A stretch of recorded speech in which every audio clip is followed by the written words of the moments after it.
Hello there, welcome back to another episode of World of Warships Legends with Engaging Titan. We're on the Archipelago map. It's a domination game, and I'm the IJN Iwaki, the Japanese Tier 3 premium cruiser. And we're about to start. So, very unusual initial deployment. I don't know if this is going to be the commonplace. 2/3 of the fleet in one location. And it looks like 2 ships.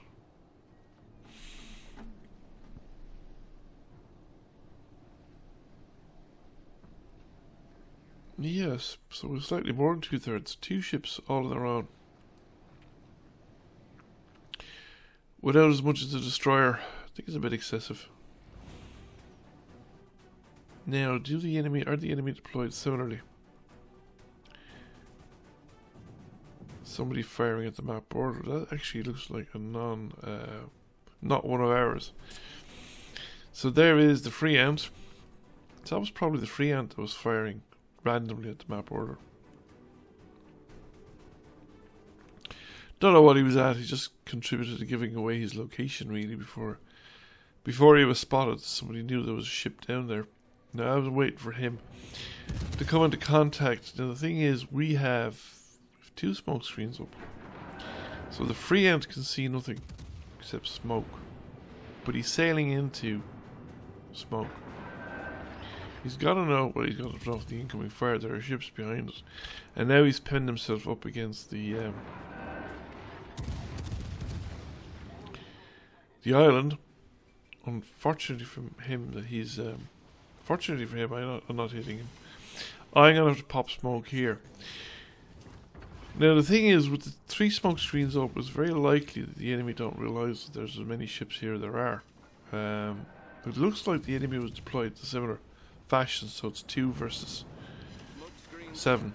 So it's 2 on the western side of the map, 7 on the front alpha, and then 7 on this side of the map. But the interesting thing is the free ants kind of taking itself out of the fight at the moment. It's behind an island. So we have the numerical advantage here because, first of all, if there are, we're only seeing 1, 2, 3, 4 of the enemy ships. So there's 2 not accounted for. I wonder where they are. But anyway, the thing is that all our ships are able to attack those enemy ships. Particularly the poor old Wyoming. Because he's sitting there dead in the water. Broadside on to pretty much everyone. And he's just taking a pounding. And he's going to go down. Even if he survives, gets behind the island, unless he stays behind the island, he's pretty much dead. That leaves the Caledon and the Courbet.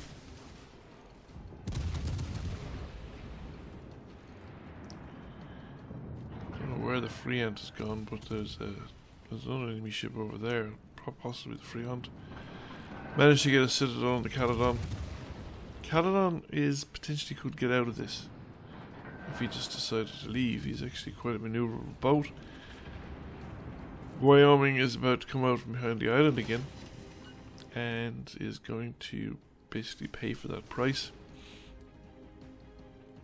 Courbet sailing for the map border. Again, giving broadside to pretty much everyone. We have 2 battleships and a couple of cruisers. Or maybe one of our cruisers is now out of this particular fight because he's behind the island. But then that just puts him 2-1 on the other cruiser on the other side of the island. And we're going to flip Charlie. And we have a fire on the Wyoming, so the Wyoming is doomed. Because I don't think he has his repair is almost certainly on cooldown at this point. And there he goes. Wyoming's gone. Courbet is in serious trouble as well because, again, it's now forced to turn because of the map border. And that's going to take a lot of its guns out of alignment from its previous orientation. Yeah, he's kind of anticipated that. So some of these guns are rear pointed already. I don't know, maybe he's got particularly fast turrets. Caledon's still hanging in there, and I don't know whether that was the free ant or not. But it's that's to the west of to the west of me. going down behind the island now, but he's more or less broken through our lines. But I don't know what state he's in. And Caledon. Caledon's also engaged with destroyers. He's on fire. I set him on fire and somebody else set him on fire. He's got 2 fires burning. Torpedoes in the water, close proximity to another cruiser, and somebody citadeled him, and that's him. He's gone. And it's now the Courbet's turn. Courbet's pretty much on its own. It doesn't really matter at this point, even if there's only 3 of us left. If the 2 battleships are engaged with the cruiser heading south, the Courbet is still pretty much doomed because he's got torpedoes in the water. He's going to have to do the torpedo tango fairly shortly, which is going to give people broadsiding opportunities. And I think at least one of the battleships is still firing at him, because those shots came in from behind me, and there's only battleships behind me. He's on fire, multiple fires, and I think at least one of those torpedoes hit. Probably flooding as well, because he's losing he's losing hit points pretty rapidly. You can just see the white there eating away, so he's probably losing from both fire and flooding. I think I'm wasting my time at this point by going around launching torpedoes. I'd been better off just continuing the bombardment. And I get credit because my fire tick killed him off, and the enemy cruiser that was breaking through looks like it's gone as well. So there's only 2 enemy ships remaining, and they're the ones over at the far side. Or maybe that cruiser actually made it, and we took out one of the battleships. Let's have a look. Yes, I think the cruiser probably made it. It probably broke contact, and we managed to take out the battleship over the far end. So there's a battleship over the far end.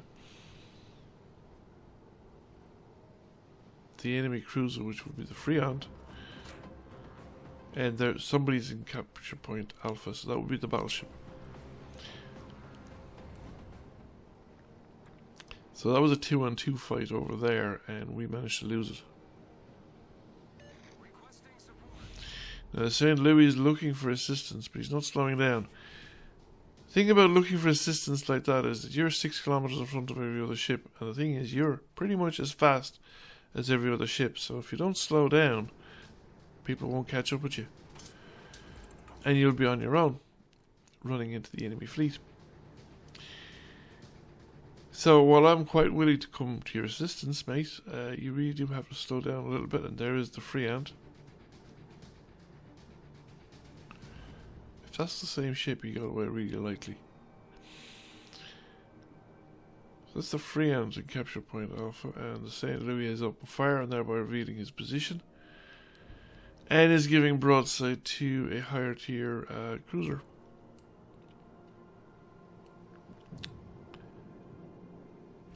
The St. Louis, in my experience, is a tough old boat, but the guns are on a bit the light side. I've gotten close enough to spot the Freant, and the Freant's firing at me. Possibly can't see the St. Louis anymore, blocked by the island, and that's not the Freant. That's something bigger and nastier. So there's a battleship behind the island. He must be steaming towards me, so he's probably only firing with the forward turrets. And that is some acceleration on the Freant. I'm not going to get a torpedo strike because he's going to get around to the back of the island long before any torpedo of mine was going to hit. And I did not see the destroyer coming, so we've crashed into each other. I've been spotted. We get some torpedoes in the water in the direction which I thought the Freant was going. And there's the Nassau, and he's in pretty good shape as well. So, which side is the Freant going to come out? I thought he might come around this side of the island, but they both came around the same side. So I'm firing at the Nassau. Man, the Freant is moving. This is a fast ship. Because it started out well behind the Nassau. I think I lined up the torpedoes in it, and it's going to just pass through.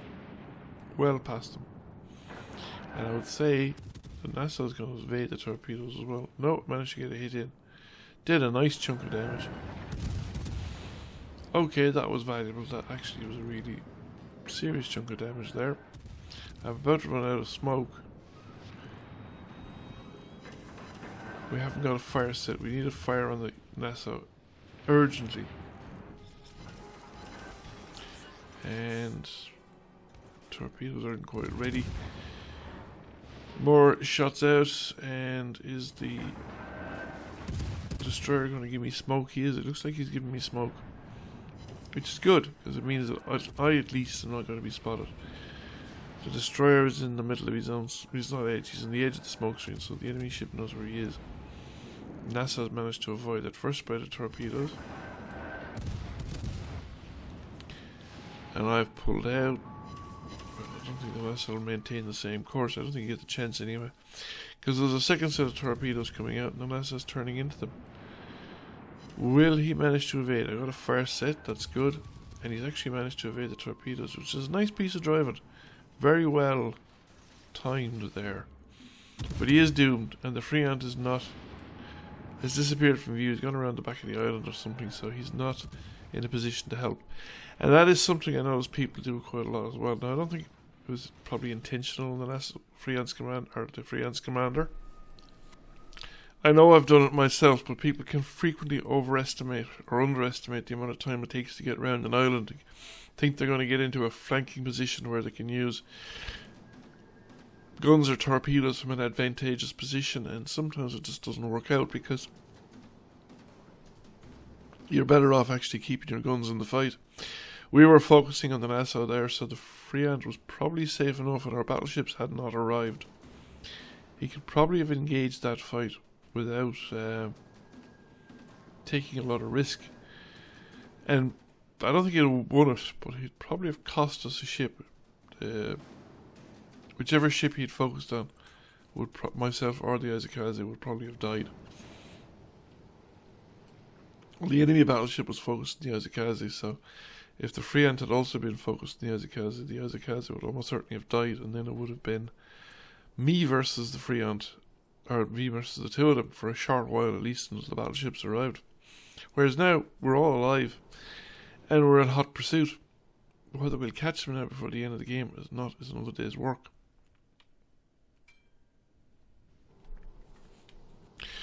We're really unlikely to lose the fight at this particular point in the game. There simply isn't enough time left for the Freon to kill 3-4 enemy ships.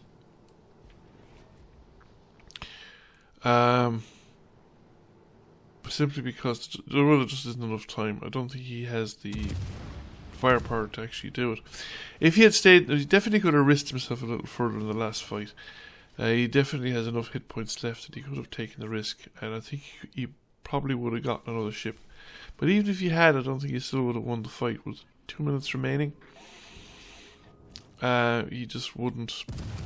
He'd be able to kite in and out and do certain amounts of damage, but he couldn't hang around the vicinity of 2 battleships. Now, the battleships are splitting up at the moment. One of them's heading off for Alpha, and I'm actually the only one in pursuit. So it's a one-on-one fight between the two of us at this point in time. But with the islands present, and neither of us are actually taking a huge amount of chances, so there's no guarantee that I'll be able to kill him, but there's no guarantee that he'll be able to kill me either. And then he'd have to kill the other 3 ships. I just don't think he has the time to do it. It's now a minute into it, and we have not done significant amounts of damage. Let's see now. Yeah, he's still got half his hit points left. I have more than half my hit points left. So we've done similar amounts of damage to each other without doing anything terribly effective, and I thought he was definitely going to come around this side of the island. I mean, it was the end of the game, why would he not? But he didn't. Well, obviously, I suppose maybe I might have torpedoes in the water. I guess he probably has hydroacoustic search. He has torpedoes in the water. Was he expecting me to come back out, to reverse out? Obviously, we've mutually head game neutralized ourselves. And it's only now the Izakaze is coming into pursuit. The other battleships heading around the other side of the island. There's 7 seconds remaining. This isn't going to end with any further, shall we say, developments. But I do think that if he had actually stayed in the original fight, he would have killed one or other or both of us while the Nassau was still alive, and that was his best chance to affect the outcome of the game. Solid enough result by my standards. I'm quite happy with it. Came number 1 by experience. Thank you for watching. I hope you enjoyed the video. If you did, please press like, comment, share. It really helps the channel out. And if you have not already done so, please subscribe to the channel. I will catch you all again soon. Bye for now.